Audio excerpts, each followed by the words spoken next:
Baiklah, saya akan mempresentasikan topik tugas makalah saya dengan judul perencanaan SDM, yakni konsep manajemen kualitas, strategis, perencanaan, pengontrolan kualitas, peningkatan kualitas, dan mekanisme.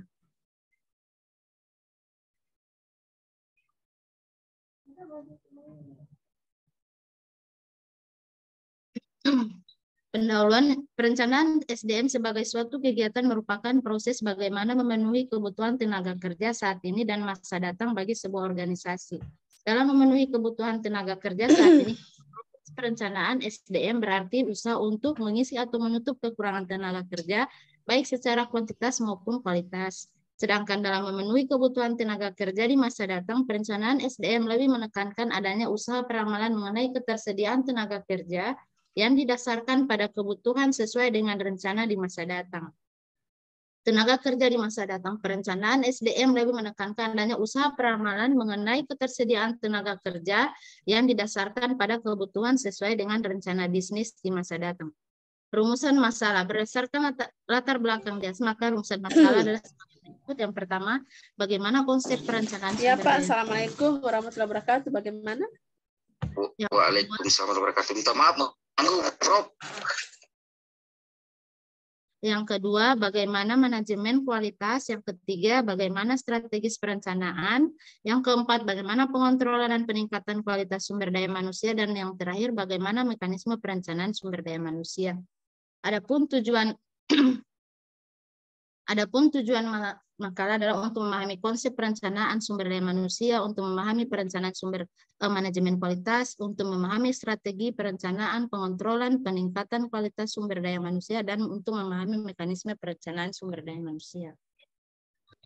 Pembahasan yang pertama, konsep tentang perencanaan sumber daya manusia.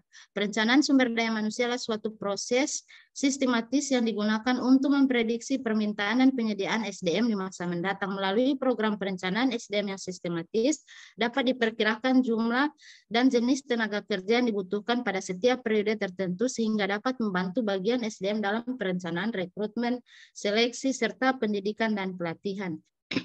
Rencana jangka pendek dan panjang telah ditentukan, terutama harus dilaksanakan oleh manusia ada dalam organisasi. Jika SDM yang melaksanakan rencana organisasi tersebut tidak sesuai dengan kualifikasi dan jumlah yang dibutuhkan, maka tidak akan berhasil. Perencanaan merupakan kegiatan atau proses yang sangat penting dalam organisasi, termasuk dalam manajemen SDM, sebab perencanaan merupakan persyaratan pelaksanaan kegiatan yang harus dilakukan. Seperti yang dikemukakan oleh Robert L. Mathis dan John H. Jackson, yakni perencanaan sumber daya manusia adalah proses analisis dan identifikasi tersedianya kebutuhan akan sumber daya manusia sehingga organisasi tersebut dapat mencapai tujuan. Manfaat perencanaan sumber daya manusia. Dengan perencanaan tenaga kerja diharapkan dapat memberikan beberapa manfaat baik bagi perusahaan maupun karyawan. Manfaat-manfaat tersebut antara lain yang pertama, perusahaan dapat memanfaatkan sumber daya manusia yang ada dalam perusahaan secara lebih baik. Yang kedua, melalui perencanaan sumber daya manusia yang matang, efektivitas kerja juga dapat lebih ditingkatkan apabila sumber daya manusia yang ada telah sesuai dengan kebutuhan perusahaan. Yang ketiga, produktivitas dapat lebih ditingkatkan apabila memiliki data tentang pengetahuan, pekerjaan, pelatihan yang telah diikuti oleh sumber daya manusia. Yang keempat, perencanaan sumber daya manusia berkaitan dengan penentuan kebutuhan tenaga kerja di masa depan, baik dalam arti jumlah dan kualifikasinya. Yang kelima, salah satu segi manajemen sumber daya manusia yang dewasa ini dirasakan semakin penting ialah penanganan informasi ketenaga kerjaan. Yang keenam, seperti telah dimulai di salah satu kegiatan pendahuluan dalam melakukan perencanaan, termasuk perencanaan SDM adalah penelitian. Manajemen kualitas, pengontrolan kualitas, dan peningkatan kualitas. Manajemen kualitas adalah suatu cara untuk meningkatkan performansi secara terus-menerus pada setiap proses dalam setiap area fungsional dari suatu organisasi yang menggunakan sumber daya manusia dan modal yang tersedia. Definisi perencanaan kualitas, pengendalian kualitas, jaminan kualitas, dan peningkatan kualitas menurut ISO 8042 quality vocabulary sebagai berikut. Yang pertama, perencanaan kualitas atau quality planning adalah penetapan dan pengembangan tujuan dan kebutuhan untuk kualitas serta penerapan sistem kualitas. Yang kedua, pengontrolan kualitas adalah teknik-teknik dan aktivitas operasional yang digunakan untuk memenuhi persyaratan kualitas. Yang ketiga, jaminan kualitas adalah semua tindakan terencana dan sistematik yang diimplementasikan dalam dan didemonstrasikan guna memberikan kepercayaan yang cukup bahwa produk akan memuaskan kebutuhan untuk kualitas tertentu. Dan yang keempat adalah peningkatan kualitas adalah tindakan-tindakan yang diambil guna meningkatkan nilai produk untuk pelanggan melalui peningkatan efektivitas dan efisiensi dari proses dan aktivitas melalui struktur organisasi. Yang pertama, perencanaan kualitas. Perencanaan kualitas melibatkan beberapa aktivitas yang sebagai berikut.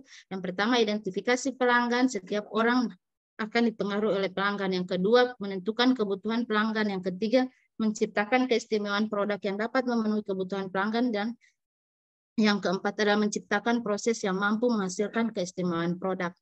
Pengendalian kualitas adalah suatu sistem dan kegiatan yang dilakukan untuk menjamin suatu tingkat atau standar kualitas mutu tertentu sesuai dengan spesifikasi yang direncanakan, mulai dari kualitas bahan, kualitas proses produksi, kualitas pengolahan barang setelah jadi dan barang jadi sampai standar pengiriman ke konsumen agar produk yang dihasilkan menjadi efektif dan efisien. Peningkatan kualitas yang mencakup hal-hal berikut. Yang pertama, menciptakan kesadaran dari kebutuhan dan kesempatan untuk perbaikan. Yang kedua, menugaskan peningkatan kualitas dan membuatnya sebagai bagian dari setiap deskripsi pekerjaan. Yang ketiga, menciptakan infrastruktur. Yang keempat, memberikan pelatihan tentang bagaimana meningkatkan kualitas. Yang kelima, meninjau kembali kemajuan secara teratur. Yang keenam, memberikan penghargaan kepada tim pemenang. Yang terakhir, mempopulerkan hasil-hasil perbaikan kualitas. Yang terakhir adalah strategi perencanaan. Perencanaan strategi atau strategic planning adalah sebuah alat manajemen yang digunakan untuk mengelola kondisi saat ini untuk melakukan proyeksi kondisi pada masa depan, sehingga rencana strategis adalah sebuah petunjuk yang dapat digunakan organisasi dari kondisi saat ini untuk mereka bekerja menuju 5-10 tahun ke depan. Untuk mencapai sebuah strategi yang telah ditetapkan oleh organisasi dalam rangka mempunyai keunggulan kompetitif, maka para pemimpin perusahaan, manajer operasi haruslah bekerja dalam sebuah sistem yang ada pada proses perencanaan strategik atau strategic planning. Adapun mekanisme perencanaan sumber daya manusia, langkah-langkahnya, adapun langkah-langkah perencanaannya adalah yang pertama menentukan tujuan, dan yang kedua menentukan kualifikasi dan kompetensi tenaga kerja. Terakhir penutup, perencanaan, kesimpulannya perencanaan sumber daya manusia adalah suatu proses sistematis yang digunakan untuk memprediksi permintaan dan penyediaan SDM di masa mendatang. Melalui program perencanaan SDM yang sistematis dapat diperkirakan jumlah dan jenis tenaga kerja yang dibutuhkan pada setiap periode tertentu, sehingga dapat membantu bagian SDM dalam perencanaan, rekrutmen, seleksi, serta peningkatan pendidikan dan pelatihan. Ya, terima kasih. Demikian presentasi topik makalah saya. Selanjutnya saya serahkan kepada moderator untuk diberi kesempatan kepada Bapak Ibu, siapa tahu ada yang memberikan saran atau koreksi atas topik yang sudah saya presentasikan ini. Terima kasih.